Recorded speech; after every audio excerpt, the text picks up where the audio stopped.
Hi guys, welcome back to Enginerds YouTube channel. My name is Patricia Bermudez and I will be your host for today's video. And for today's video, we will be discussing Raoult's law. So the problem states that at 297 Kelvin, pure liquid A has a vapor pressure of 76.7 kilopascals and that of pure liquid B is 52 kilopascals. Consider the equilibrium composition of an ideal mixture in which the mole fraction of A in the vapor is 0.350. Calculate the total pressure of the vapor and the composition of the liquid mixture. So in here we are given these values. We have P star. This is the vapor pressure of A is equal to 676.7 kilopascal. And then we are given the vapor pressure, just P star of B, that is equals to 52 kilopascals. Okay, and we know that Raoult's law is given by PT, which is the pressure above the solution that is already in equilibrium. It is equal to x sub A, and this is the mole fraction in the liquid phase or the liquid mixture of A. That's the mole fraction of A in the liquid mixture times the vapor pressure of A, which is P star sub A, plus XB. Again, this is in the liquid phase as well. And then P star sub B. Okay?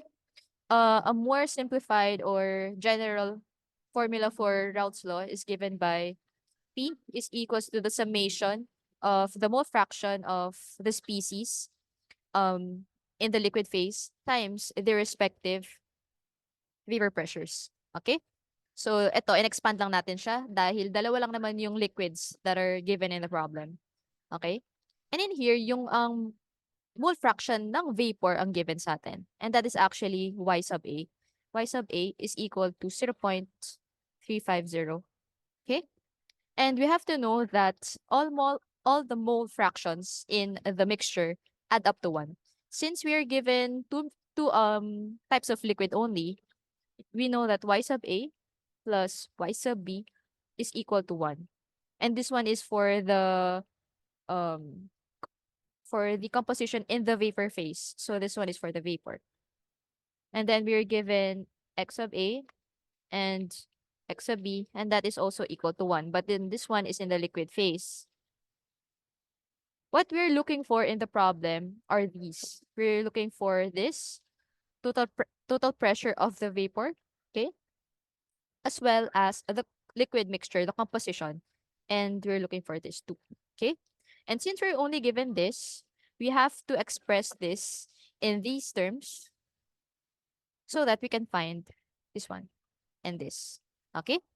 So, alam natin na y sub A is equal to the partial pressure of A over the total pressure. Okay? And we know that the partial pressure is this of A. Partial pressure of A is this one. And then the total is this. So we just have to substitute these values here. So y sub A, we know, is equal to x sub A times P star A over the total, which is x sub A times P star A plus XB times P star B. Again, y sub A is equals to 0.350.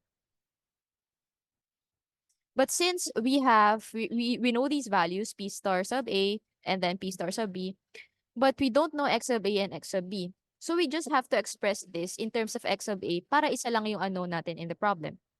Alam natin, again, recall from here, that X sub B, if we're gonna express X sub B in terms of X sub A, it's X sub B is equals to 1 minus X sub A. Okay, therefore we substitute this in this equation. Here. Again, 0.350 is equals to X sub A, P star sub A, over X sub A, P star sub A, plus 1 minus X sub A times P star B. Okay? And substituting the values, we have X sub A. Alam natin yung P star sub A 76.7 kilopascals over X sub A ulit. This is our unknown. Ito yung hahanapin natin in this equation. And then 76.7 kilopascals plus 1 minus X sub A times 52 kilopascals. Okay? And then let's expand this equation. Okay? This whole thing, we transpose it here. So it'll be equals to 0.350 times this whole thing, which is X sub A times 76.7 kilopascals. Plus, ito, 52, i-distribute natin dito. Okay? So, that'll be equal to 52 kilopascal minus 52 kilopascals times X sub A. Okay? Is equal to 76.7 kilopascals X sub A. Okay? And now we just have to put all the terms na merong X sub A on one side of the equation and lahat ng wala on the other side. Okay? And don't forget to multiply this here. Kasi ito dapat nakadistribute siya here, as well as this one, as well as here. Okay? So we have 0.350 times 76.7 kilopascal times X sub A. And then, ano pa? 52 times 0.35 times X sub A minus 52 kilopascals times 0.35 times X sub A. And then, what else? Ito. And since it is positive here, kapag transpose natin on the left, it'll be negative. So, it's negative 76.7 kilopascals times X sub A. And that is equal to this value. And since it is positive here, kapag transpose sa kabila, negative na siya. So, it's negative 52 kilopascal times 0.350. Don't forget to multiply the coefficient here to everything inside the parentheses. So, X sub A is equal to, it's equal to negative 52 kilopascal times 0.350 over lahat ng coefficients ng X sub A here. So, it'll be 0.350 times 76.7 kilopascal minus 52 kilopascal, 0.350 minus 76.7 kilopascal. Ayan. So, X sub A is equal to 0.26743. So, ayan. And that is unitless. Kasi, ito, kilopascal, makakancel siya here. And this one as well, makakancel siya. This one is considered as 1, so makakancel yung kilopascals there. Okay? So, yung X sub A natin, yung mole fraction is unitless. And this is the composition of A in the liquid. Okay? And therefore, X sub B is equals to 1 minus 0.26743. And that is equal to 0.73257. Okay? And that is the composition in the liquid. So this one is the composition.